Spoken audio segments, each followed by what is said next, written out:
Okay, the hangout is live and on the air. Hi, Julia. Hi, Aya. How are you doing? Doing great.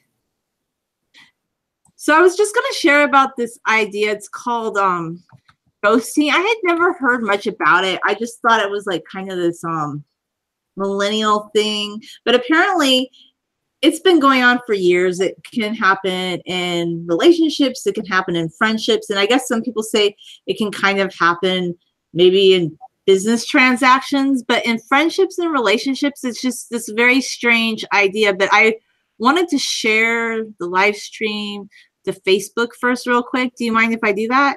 Yeah, go ahead and I'll see if I can on my other computer. So you keep talking over there and I'll go to try to. Okay, so I'm just sharing it as I go. So I just kind of thought maybe people would like to listen along if they find this interesting.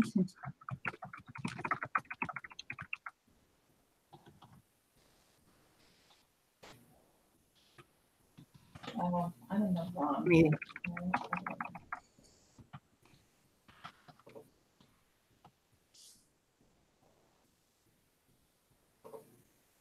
I just want to make sure I'm sharing it properly. Okay, so I went ahead and I shared. So basically, all right, I'm back. Right, this whole concept of ghosting, like to me, I'm like, oh, is it like spooky or something? Like, am I supposed to be spooked? But then I basically have been researching about it, watching different videos, just reading articles about it. It's the old concept, like let's say you had a friend or like a business partner or a romantic interest and you just didn't want to talk to them anymore. Like rather than just kind of be upfront about that, like, hey, you know, I think our friendship might not be working out, or our relationship might not be working out, or like our business deal. Like sometimes they'll either slowly like just come up with reasons that they can't meet with you or can't talk with you, or just one day all of a sudden you'll send them a message or like want to get together and then you never hear back from them. And it leaves a person who is ghosted like just feeling kind of bewildered. They're like, well, that was strange. Like I didn't have an explanation. And then the thing about ghosting for me that I just found interesting recently was if you just never saw this person like in day-to-day life, it'd be totally fine, right? Like, but then like when the person ghosts you via text or phone, but you see them sometimes in day-to-day life and they like comment on something you say, that's when it can get kind of weird. But you just have to decide, okay, I'm not going to talk to that person anymore. But the whole concept of ghosting, it's just very strange to me. It's like this idea that it's just perfectly, I guess everybody has the right to deal with things the way that they want, but it just is a little bewildering because especially now with modern technology, people are like, they just decide, well, if I don't want to talk to someone, whether it be a friend or like, I don't know, a romantic interest, I can just cut off all contact. It doesn't like require any explanation, and they just go on with their daily life and they're perfectly fine. And it can just leave the person who's been ghosted feeling a little bewildered, like, well, what did I do? Like, you can't even give me an explanation. And I find it a very interesting concept, but I guess it's an age-old thing that's been going on forever. And you've probably heard about this in stories, and you know, it's just basically somebody decides they're not going to talk to you anymore, but without any kind of explanation as to why. Right. Yeah, so it's different from having a fight. You could have a fight, a disagreement, and then go your separate ways. But in the case of ghosting, you think everything is fine, and then the other person just disappears. And that's why it's called ghosting. Yeah, right? Exactly. But this is the weird thing about ghosting, like, for me, okay, like, I would get it. Like, it's totally fine. Like, just in my own case, like if you just completely leave me alone and you don't talk to me anymore, that I would get. But then like, I just, maybe because in this situation, the person who's like ghosting me will sometimes say something to me about it in a public setting. It's just very weird. Like, it's very strange. And in that case, it's like a mind game. And I've also been reading that people who tend to ghost others, like, not to always stereotype, but they were saying sometimes they are pathological liars and they're okay with like telling people stories, because up until the point I was ghosted personally, this person was saying like really nice things to me, like, oh, I just have to get used to somebody being nice to me and liking me, and I just have to be open to it.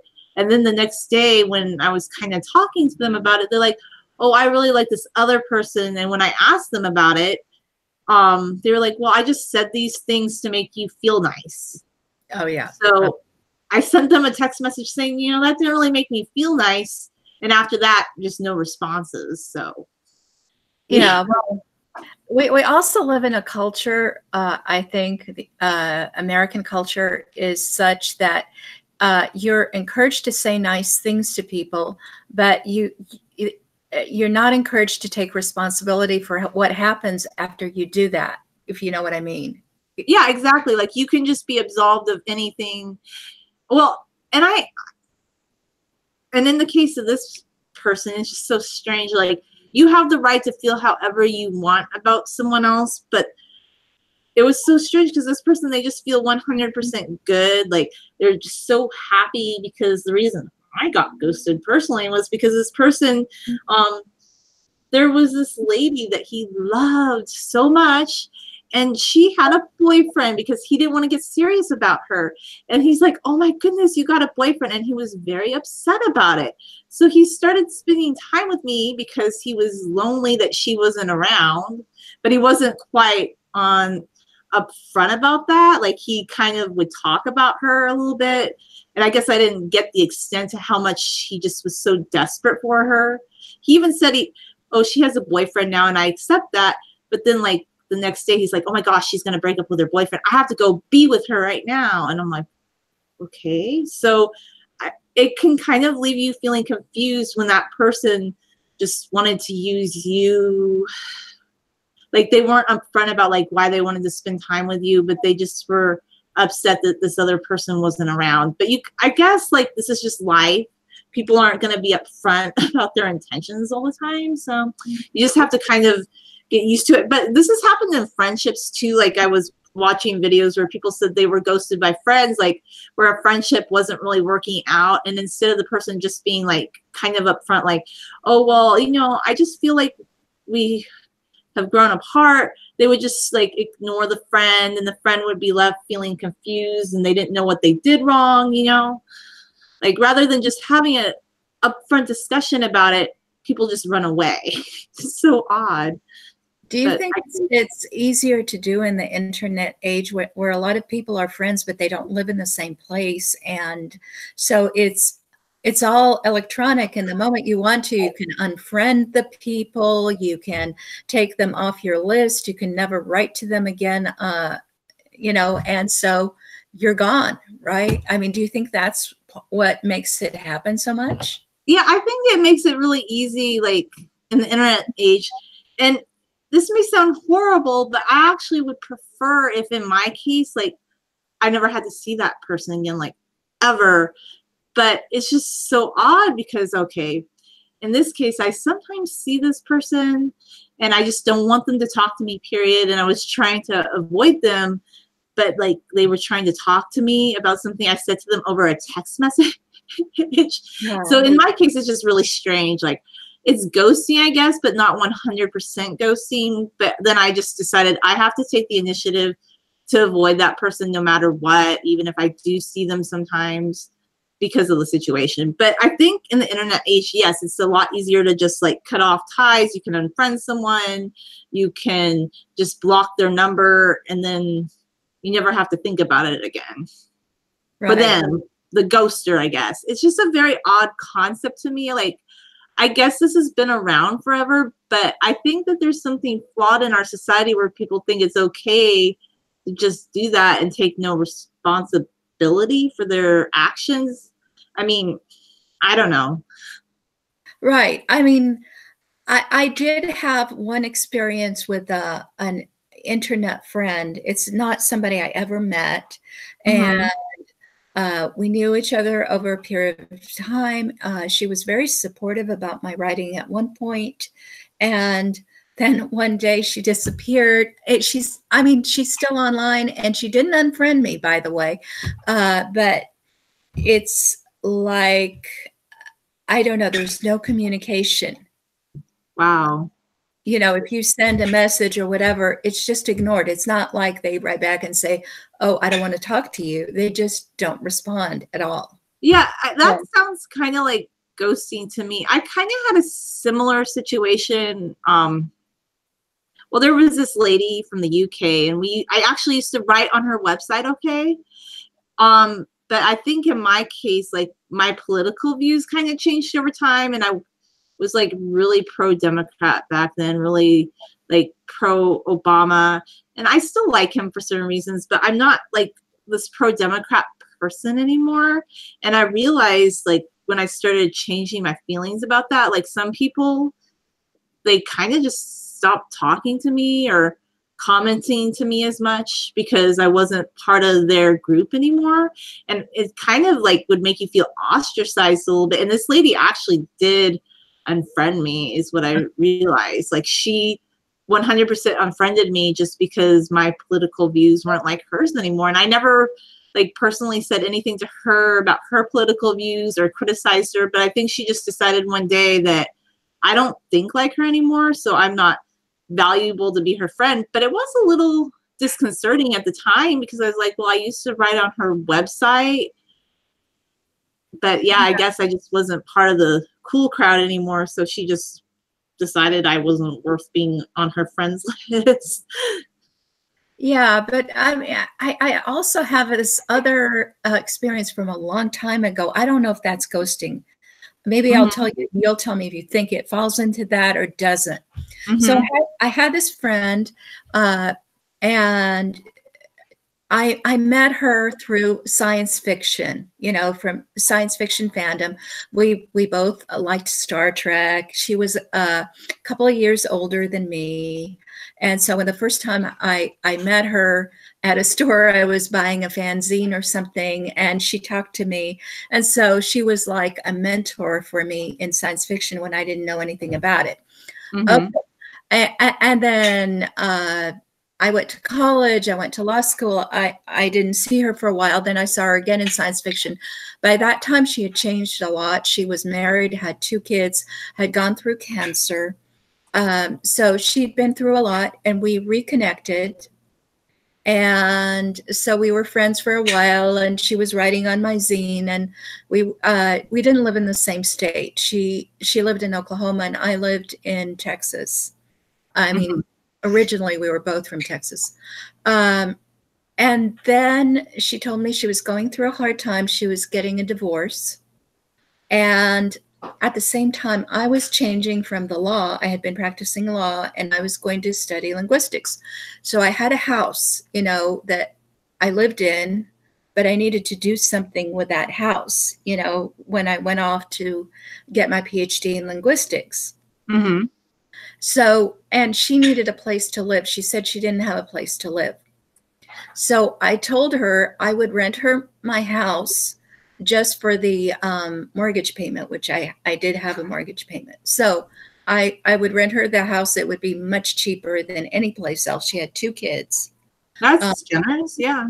And I would help her find a job so she could pay that, you know, and she was a well-educated person, and I was going to find her a job as a receptionist for another attorney that I knew. So I got her, I talked to my friend, and my friend said she was looking for a receptionist, and I got her an interview. Okay. So everything was all set. And then she didn't show up for the interview. Wow. And, you know, and then I never heard from her again for, I'm tempted to say about 20 years. Maybe it wasn't exactly, but it was a really long time, and I didn't understand what had happened.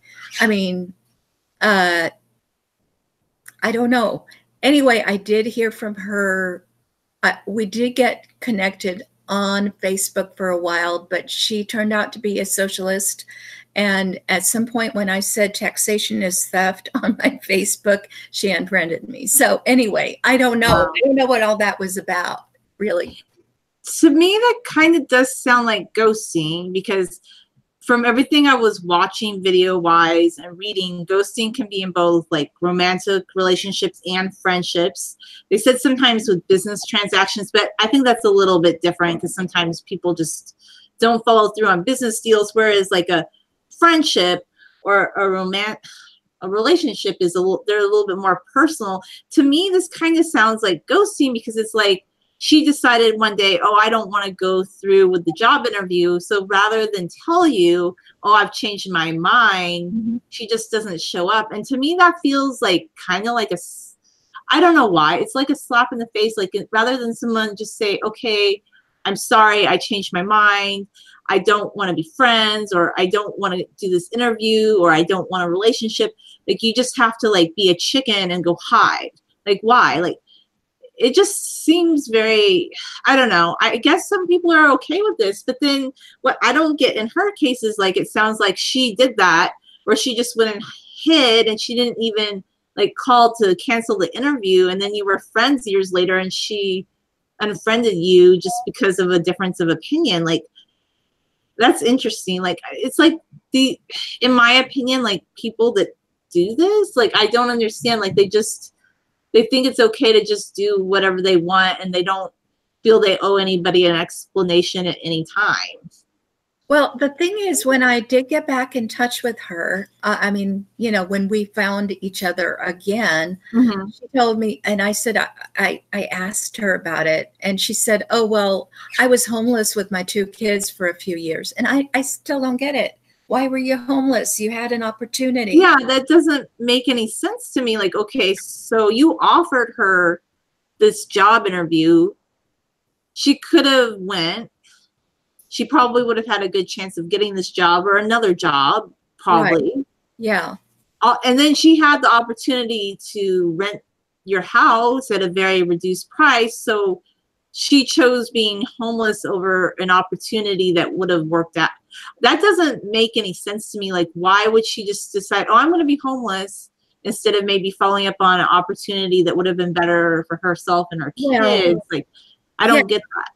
I don't get it either. But just so that you understand that I am trying to look at both sides, and I know that there's probably something she's not telling me. You know, there's probably some extra information that I don't have that would explain her behavior. But I think there always is. Like, well, I know in my case, like, well, just because this person wasn't my boyfriend, but he kind of led me to believe that he was starting to like me. And the very last time he talked, he said I was the nicest person that had ever been to him, and he had to get used to it. And he also said he was hurt from his last relationship, and he wasn't really ready for a serious relationship. But that night that he called me, he said I was beginning to change my mind, and this is our song. And like, he was saying all these really romantic things to me, right? Like, really getting my hopes up, right? And he never had to say any of that. Like, I never made him say those things. Like, he literally kept me up until 3 a.m. saying things like this, okay? And then the next day, it was just totally different. Like, I asked him if I could just have a ride, and he's like, I have to go see this woman now. She's breaking up with her boyfriend. Like, it just changed. And he said he was still wanting to be my friend, okay? Even though I sent him those texts saying he hurt my feelings. But if he still wanted to be my friend, I think I would have heard from him via the text message. But then a whole week went by, and he's with this woman now, and they're just so happy. And I guess he didn't even want to be my friend, period. Like, there was just no explanation. It was just like, that's how it is. So, but I decided I have to let it go. Because this woman is just so important to him, and he's just so happy. Like, okay. Well, yeah, sometimes you just have to let them go. And sometimes somebody will use you as a crutch to get over something. Like, you're a spare person. You're not the person, but you're a spare. And of course, yeah, kind of. And that's all it was. Like, it doesn't even really matter at this point, because like, no. But like in your case with a friend, I'm just confused though, because that you were legitimately providing her with an opportunity that would have helped her and her kids. Like, to me, that The only thing I can think of is maybe she decided that she wanted to be with someone at the time, that she wanted to live with them. So rather than go to the job interview, I don't know her situation. Maybe she was living with somebody and then it didn't work out and she ended up being homeless on and off. That's the only thing I can think of, is that she changed her mind for some reason because there was something going on in her life. But why wouldn't you just say, oh, I'm not going to come to the interview? Like, why wouldn't you just say, oh, I'm sorry, I changed my mind? I just feel like if somebody offers you something or they just say something, like, it doesn't hurt to just say, well, I'm sorry, I changed my mind. Like, why is that so hard? You know? Yeah. Yeah, I also got the impression that maybe she thought I was supposed to pay her, you know, pay the mortgage and just let her live there for free. But that was not possible for me, you know. No, and you never said that. If you said that you would help her find a job and rent her a house, like, to me, that was what you were offering, not like that you could live here for free. But maybe that's what she wanted, and because it wasn't the opportunity that she thought it should be, maybe she just decided, oh, I'd rather do this instead. You know, yeah. I don't know. But the whole concept of like ghosting, to me, I know it's a modern term, but I still feel like it's just, it feels very weak to me in a way. Like, why is it okay to just like not, you know, just explain what happens? But, you know, I've just decided to be over all this. But like in friendships, I think it's worse though, because you were actually friends with that person, and to just cut off a friendship just seems kind of cruel in a way. Yeah. Well, it's odd, but maybe they, you know, if we try to take their point of view, and I've been advised I should look at the other side and try to understand the other side of the story in every case. Yeah. Maybe they're afraid that there would be a confrontation, a really big one for some reason. You know, there's no reason why there should be, but they might be afraid that it will be really unpleasant for them emotionally, face to face, to have, you know, that conversation saying, okay, it's not going to happen or whatever. And so they just think it's better not to have the confrontation. Do you see what I'm saying? I get what you're saying. I guess that's just what it is. Like, here's a thought though, like, even if you're kind of ghosted by someone, like in literature, do you think that there's instances of this, like, where somebody might still have admirable feelings towards someone, even if they were kind of like ghosted or the feelings weren't reciprocated? Well, you know, there's Our Lady of Kai Feng, my novel. She wasn't actually, I wouldn't say she was ghosted. No, she wasn't. That was different, right? Yeah, she was rejected. You know, it happens. Sometimes we get rejected. And she didn't stop loving him just because she got rejected. So you might say, well, and then she followed him all the way to China. So that's stalking, isn't it? And I guess that's the other side of the whole story, is some people will ghost you because they're afraid that if they just say no, that you're going to stalk them. You know what I'm saying? Yeah, they might be like, oh my gosh, if I say no, like, they're going to up the ante and like they're going to continue it, and I just want to end it, and this is how I'm going to end it, like that. Right, yeah. Right. They think, oh, it's just like taking a Band-Aid off. You do it all at once, it hurts, and it's over. Yeah. So I guess that makes sense. It's a very interesting, like, there's all these new, like, I didn't really know what all these different new urban terms were, but I was like, I just always thought, oh, it sounds kind of strange. And I guess that's just something people do now. They just don't respond. But I guess it's the same idea that in the past, like, oh, your husband's going out to buy a newspaper and he just never comes back. That's a really old-fashioned form of ghosting. He just never came back. There was no explanation. He was gone. So it's been happening forever. I guess it's not really a new concept. This is just a new term to explain a phenomenon. It's been happening forever. So yeah, I think so. I mean, it used to be impossible to get a divorce. So if you were married and you absolutely wanted out, whether it's for a new relationship or you just wanted out without, you know, the new relationship, It might take forever to get a divorce. It might be impossible. But if you pretended you died, then you could start your new life with a new personality or a new identity, and you never had to go through that whole business of dealing with the mess that you left behind. We actually knew some people, like his great-grandfather back in the late 1800s had did that, where he left his wife and they made up a whole new surname and they moved to a whole new town because him and his mistress, they weren't married, but they just pretended to be married. And it was interesting. I guess it was like a story their whole family knew about, but nobody in that town knew. It was just kind of like they just left and they left their families behind. Yeah. So yeah, I suppose that's why it happens. And I'll tell you what, if monogamy weren't so rigidly enforced, maybe it would happen less often, because in biblical times, if a man wanted another extra family, he could have it, but he didn't have to abandon his first family. Yeah, he could keep it. And I guess like in some cultures, they still practice that to some extent. Like some Islamic cultures, you can have 4 wives as long as they're all treated fairly. Mm-hmm. Like there are some cultures where this is still practiced to this day, you know, which they're based on an Abrahamic concept of that. Right. I'm not sure if that's what I would want to do personally, but if people want to be polygamous and they feel like that would solve an issue for them, then yeah, maybe that works for some people. Well, you would have to agree in advance that that could be done. Obviously, I mean, it would have to be among people who all felt that was okay. You couldn't. Oh no, you can't like just force that on someone.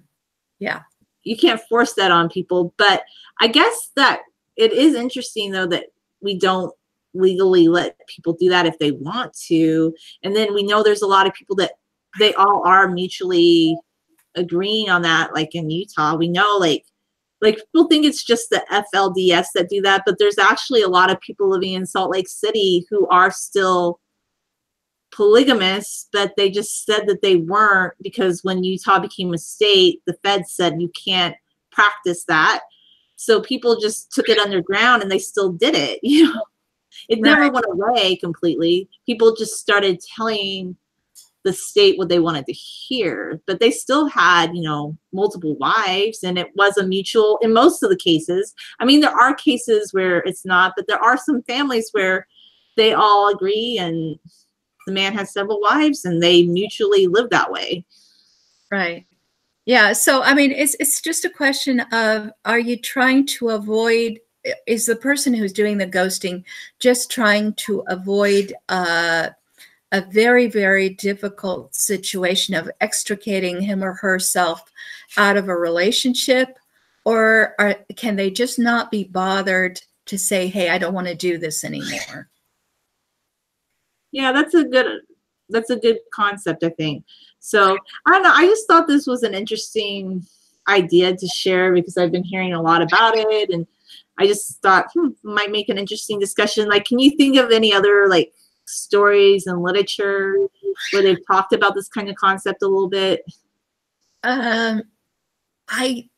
Well, I mean, there are lots of stories about a man who goes off to war or exploration or whatever, leaves his wife at home, and then he comes back after 20 years.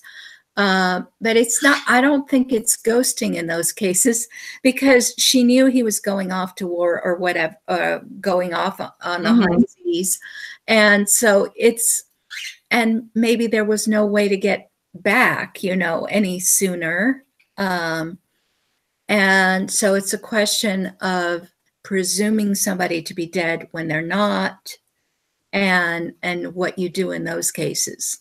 I think when people decide to ghost someone, they are trying to simulate that kind of condition where you think somebody is dead, but they're not. That's true. Like they just want you to, so you feel like you're kind of haunted in a way, like, oh, like I was just talking to that person and now I'm not. And like, what happened? And it just leaves you feeling bewildered. But I think in the case of somebody where somebody went off to war, or there was actually a movie with Barbara Stanwyck, where the husband thought his wife was dead. So he was getting remarried, but it turned out she was living on this desert island for 4 years. She comes back. I saw the Doris Day remake of that. Yeah, the Doris Day remake was pretty funny, but the original was actually funnier. Like, I love the Doris Day one, don't get me wrong, but the original actually was a little bit more witty. Like, it was pretty funny because she wanted to, the wife that came back, she wanted the husband that was remarrying, like, he's jealous that he's getting remarried, right? But he was jealous that she was on an island with this what he thought was a handsome man. So she went to, like, it was almost a little bit more zany in the original. But yes, the Doris Day one's pretty good too. Yeah, I saw that on Netflix with my mother, and she really enjoyed it. So we both had a nice time watching that together. Yeah, that was a funny movie. So that was basically all I wanted to say about that topic, unless there was something that you wanted to add or anything. Well, no, I was just wondering, do we have any people chatting right now, or is it just I was hoping that we would, but maybe because it's a Sunday, we have a few people that were watching, but we didn't get any comments on this one. So maybe later, I think people will watch it and maybe they can comment at that time. Okay, well, that's a good idea. And we could continue to talk about it possibly on Friday. Maybe, but I kind of just wanted to bring up that concept because it's something that's been in the news a little bit. I thought, oh, this might be just like an interesting thing to share. But thanks for chatting, Aya, and I look forward to do you have some ideas for what we're going to talk about on Friday? Yeah, I actually would like to talk about, well, today is supposed to be Holocaust Day. Yes. Okay, so on Twitter, I mentioned something about what happened was a form of bullying, and it wasn't just fueled by xenophobia, being afraid of people who are different from you. It was also fueled by envy. Yeah. And so I thought maybe we could talk about that. We could talk about situations where a group of people are made to be a scapegoat, and how for sure, yeah. That's an example of bullying, on a grown-up bullying, really, which can be horrible. Oh, it was very big. I mean, people had their houses taken away, and the whole idea was that they were jealous of people that had worked for something, that owned property and had beautiful house. I mean, yeah, it was one of the worst things that happened in history, really. Yes, and of course they got their lives taken away too. But it started out as a matter not just of saying, oh, they're weird, or they look different, or their hair is a different color, but it was also, oh, and they are doing so much better than we are. And so I just wanted to talk about that aspect of bullying on a societal basis, because I had someone who agreed with me on this on Twitter today, and I went to see if they agree with me on anything else, but they were obviously socialist and wanted to take away, they wanted to turn billionaires into millionaires. And so I'm thinking they agreed with me on this, but they really didn't get the concept of envy. So I thought we could talk about that. Yes, of course we can. And just one more thought that I want to throw in is, like, a few years ago, I feel like I was kind of being made to feel this way, like, oh, we should be envious of people that are doing well. But I find this a very slippery slope, because it seems like at this point, we're just shutting down any kind of ingenuity or anybody that might have a competitive edge, or anybody that might want to do something unique. We're basically saying that they don't have the right to do that, and that they should just give anything that's theirs to anyone else. Like, and to me, it is kind of dangerous, because we have a horrible thing that happened in history that was the result of people saying, well, some people have more than us. I think we should talk about this. Okay, good. So that's one topic, but you can be thinking of others. And if you want to return to the question of ghosting, I'll be thinking about it all week, and I'll try to see if I can think of other examples. I think that this was just kind of one thing. I just wanted to kind of touch upon it because I just find it an interesting concept, that I'm pretty much done talking about that. But we'll definitely talk about the bullying, that and how it pertains to horrific events in history. And I'm kind of glad that you brought that up because that's a really good point. Okay. All right. Well, I hope you have a very nice rest of the weekend. Okay, sure. Well, have a nice afternoon, Aya, okay? Okay. Bye, Julia. Bye.